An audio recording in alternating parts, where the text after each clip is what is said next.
Picture this: endless ocean views, gourmet meals served daily, housekeeping that makes your bed every morning, and waking up in a new paradise every few days. Living on a cruise ship sounds like the ultimate retirement dream, right? Well, I've spent months following real people who actually tried it, and what I discovered will shock you. The Instagram posts don't show you the sleepless nights, the medical emergencies in foreign countries, or the hidden costs that can drain your life savings. Today, I'm pulling back the curtain on what it's really like to call a cruise ship home.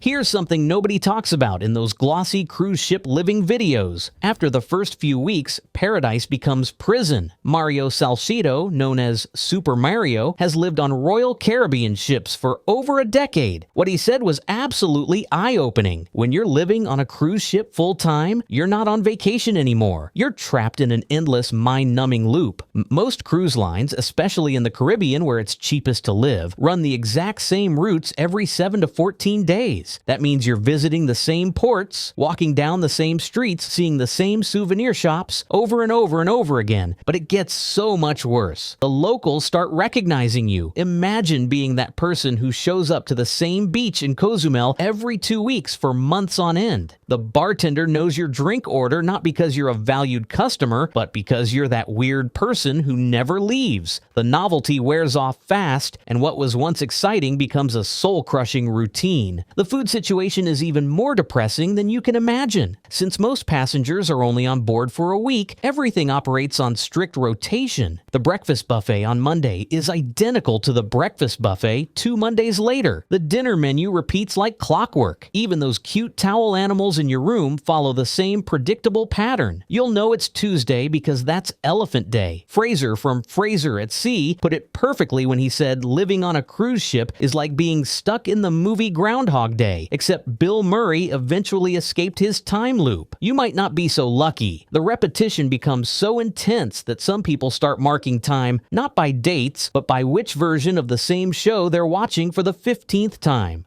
This one really got to me, and it's something that'll break your heart. You'd think being surrounded by thousands of people would cure loneliness, but it actually makes it infinitely worse. Here's why. Everyone else is on vacation. They're happy, excited, living their best life, and then they disappear forever. You meet interesting people at dinner, maybe share a few drinks, exchange life stories, and just when you start to connect, they're gone, vanished. A completely new group arrives the next week, and you start the exhausting process all over again.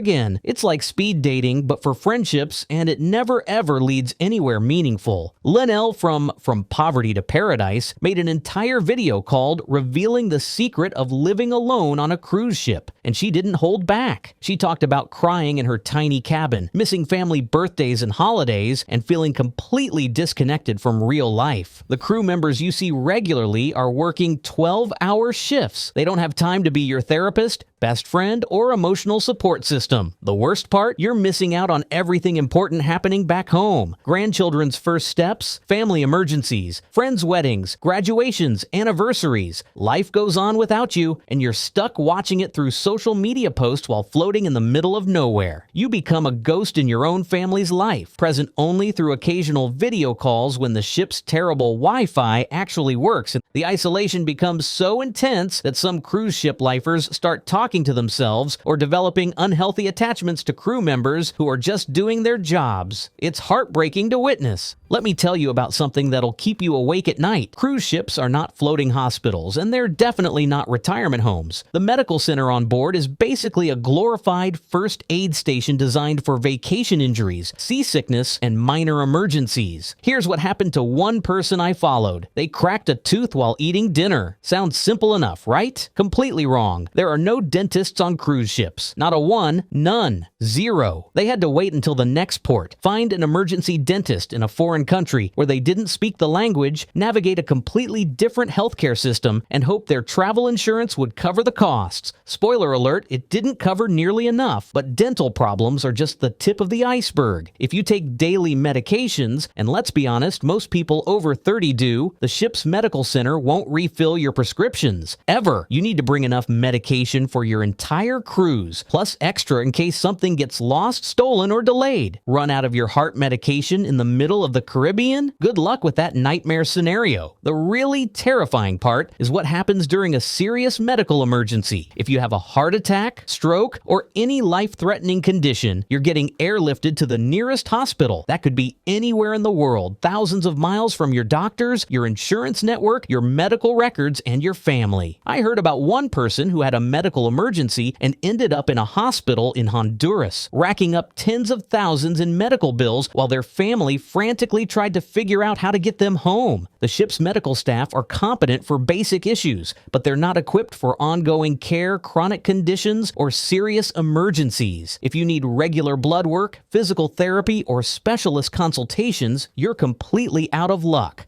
Speaking of insurance, this is where the dream really becomes a financial nightmare. Most travel insurance policies only cover trips up to 60 or 90 days maximum. After that, you're completely on your own in international waters. And here's the real kicker that destroys people. Medicare doesn't work outside the United States at all, period. Fraser from Fraser at Sea had to get incredibly creative, breaking up his cruise ship living into 60-day chunks with mandatory trips back home just to reset his insurance coverage. That's not living on a cruise ship. That's taking really expensive, really long vacations with dangerous insurance gaps in between. The annual cost for legitimate long-term travel insurance can easily hit 4 or 5 figures. And that's for perfectly healthy people with no pre-existing conditions. If you have diabetes, heart problems, or any ongoing medical issues, the costs skyrocket into the stratosphere. Some people I followed were paying more for insurance than they were for their actual cruise ship living expenses. Even worse, many insurance companies specifically exclude coverage for people who live on cruise ships full-time. They consider it too risky, which should tell you everything you need to know about how dangerous this lifestyle really is.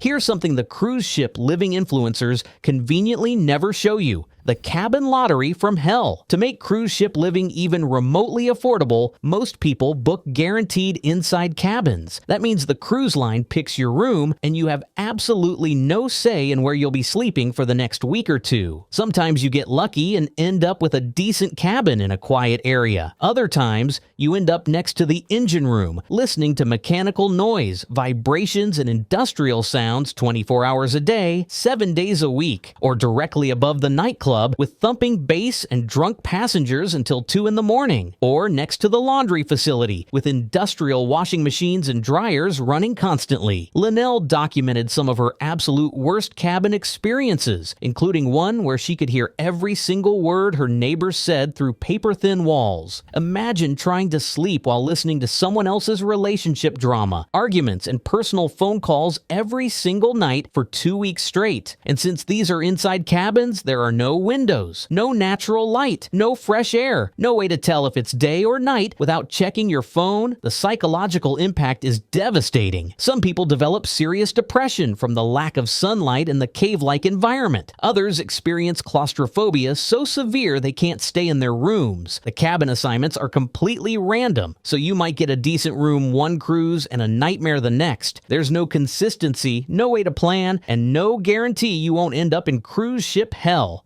Here's what really shocked me about the brutal logistics. To make cruise ship living work financially, you absolutely cannot just stay on one ship. You're constantly jumping from cruise to cruise, chasing the best deals, hunting for discounts, and trying to piece together an affordable year of floating. Some people take 25 to 30 different cruises per year. Think about that for a second. That means packing and unpacking every single week or two, dragging your suitcase through crowded cruise terminals, learning new ship layouts constantly, adapting to different cabin sizes, locations, and quirks. It's absolutely exhausting. Kevin from 30 and a Wake Up described it as being a nomad of the sea, never settling anywhere long enough to feel at home, never having stability or routine. Your entire life fits in 1 or 2 suitcases, and you're constantly living out of luggage like a permanent refugee. The worst part? Every time you change ships, there's a significant chance something goes catastrophically wrong. Flights get delayed, connections get missed, luggage gets lost, and suddenly you're stranded in Miami or Fort Lauderdale while your next cruise sails away without you. Then you're stuck paying for last-minute hotels, rebooking flights, and potentially losing thousands of dollars in prepaid cruise costs. The logistics become a full-time job. You're constantly researching, booking, planning, and coordinating. It's not retirement. It's the most stressful travel planning imaginable. The cruise fare is just the beginning of your financial nightmare. Wi-Fi alone can cost thousands of dollars per year, and it's often slower than dial-up internet from the 1990s. Many full-time cruisers skip the internet packages entirely, becoming completely digitally disconnected from the modern world. Laundry becomes a major expense and logistical nightmare. Ship laundry services are ridiculously expensive. We're talking $25 or more for a small load, so people get desperately creative. Some sneak laundry to port laundromats during brief stops. Others book cheap Airbnbs between cruises specifically to wash clothes. Fraser actually made this part of his regular routine, booking accommodation on land specifically for laundry days. Then there are the specialty restaurants, alcoholic drinks, excursions, spa services, and all the little extras that add up faster than you can imagine. What looks like an affordable lifestyle on paper becomes financially devastating when you factor in all the hidden costs that cruise lines don't advertise.